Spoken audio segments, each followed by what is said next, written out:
Max, hello po kuya. Kuya Broads, ano po gusto nyo? Max, Coke Zero kuya. Kuya Broads, $25 pesos Max. Max, mahal sa tindahan talaga eh. Pinabayad na si Max. At naglakad si Max sa playground. Nakita ni Max yung malaking puting bahay. Max, oy, yan yung bahay ni Elsa. Yung laki naman yung bahay.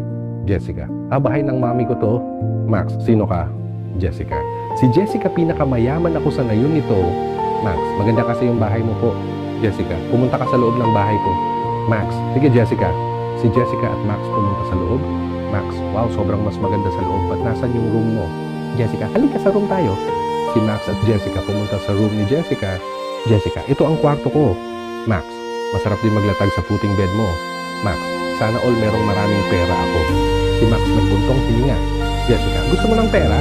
Pumunta sa baba si Jessica. Kununin ng 2,000 pesos si Jessica. Binigay ni Jessica yung 2,000 pesos kay Max. Max, thank you Jessica, ikaw lang ang best friend ko. 2 oras later, Max, mommy. Mommy ni Max, ano po yan Maxine? Max, binigay ni Jessica, mommy ni Max, yung pinakamayaman na kapitbahay natin. Binigay ni Max yung 2,000 pesos sa mommy niya.